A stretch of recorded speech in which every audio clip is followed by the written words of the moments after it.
Iran आणि America संघर्षात पाकिस्तानची भूमिका आता संशयाच्या भोवऱ्यात सापडली आहे। इस्लामाबादमध्ये होणारी शांतता चर्चा ही केवळ एक देखावा नसून प्रत्यक्षात अमेरिकेने पाकिस्तानचा वापर हा इराणला धमकवण्यासाठी आणि ब्लॅकमेल करण्यासाठी केलाय का असा सवाल आता उपस्थित होतोय।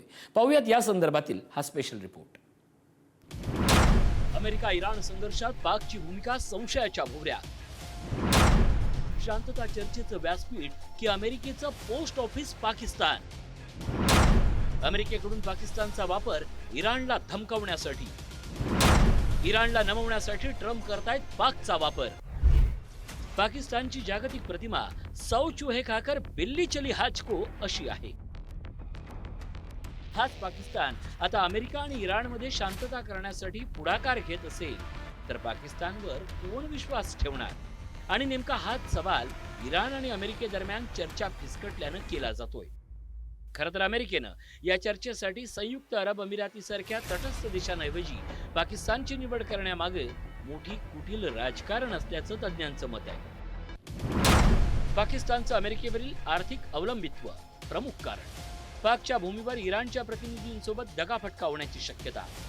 असं काही घडल्यास पाकिस्तान अमेरिकेला जाब विचारण्याची हिंमत करू शकत नाही। पाकिस्ताननं अमेरिकेसमोर नांगी टाकल्यानं निवड।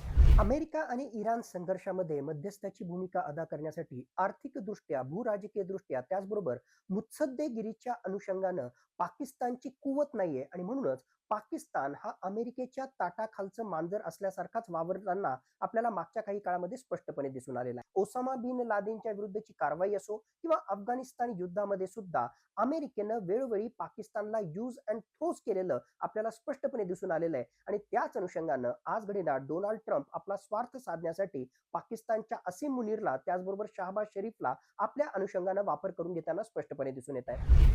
दुसरीकडे अमेरिकेचे राष्ट्राध्यक्ष डोनाल्ड ट्रम्प यांना इराणला जे सांगायचं आहे ते थेट न सांगता पाकिस्तान मार्फत निरोप म्हणून पाठवलं जातंय।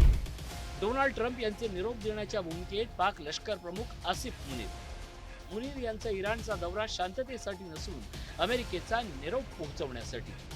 निरोपाच्या भूमिकेशिवाय पाककडे पर्याय नाही।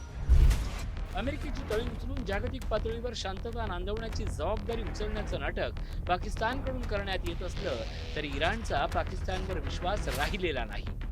दुसऱ्या बाजूला इराणनं जरी पाकिस्तानला आज घडीला मध्यस्थ म्हणून त्या ठिकाणी स्वीकारलं असलं तरी त्याच्याशी संबंधित बऱ्याच अटी शर्ती त्या ठिकाणी आहेत। आणि आज घडीला इराणला हे कळून चुकलेलं आहे की एक प्रकारे पाकिस्तान सुद्धा या संघर्षामध्ये मध्यस्थाची भूमिका नाही तर डबल गेम त्या ठिकाणी खेळताना दिसतोय। जर इराणनं अमेरिकेचं ऐकलं नाही तर पाकिस्तान स्थित जैश अल अदल या मुख्यतः सुन्नी बहुल दहशतवादी संघटनांतर्फे पुन्हा एकदा पाकिस्तान इराण सीमेवर जबरदस्त दहशतवादी हल्ले घडवण्याची धमकी ही अप्रत्यक्षपणे पाकिस्तानकडून देण्यात आलेली आहे। इराणनं अमेरिकेचं ऐकलं नाही तर पाक हवाई दल युद्धात उतरण्याची शक्यता। सौदी अरेबिया आणि पाकिस्तान यांच्यातील संरक्षण करारानुसार पाकवर जबरदस्ती। अमेरिकेकडून इराणला छुपी धमकी दिल्याची माहिती। पहिल्या फेरीच्या चर्चेवेळी इराणच्या नेत्यांवर पाकमध्ये हल्ल्याचा प्रयत्न। इराणचे परराष्ट्र मंत्री अराक्ची, संसद अध्यक्ष गालिबाफ यांच्यावर प्राणघातक हल्ल्याचा प्रयत्न। त्यामुळे इराणचं शिष्टमंडळ पाकिस्तानात येण्यास धचावत नाही। इराणची कोंडी करण्यासाठी पाकिस्तानला हाताशी धरून अमेरिका सुन्नी कार्डचा वापर करत असल्याचंही सांगण्यात येत आहे।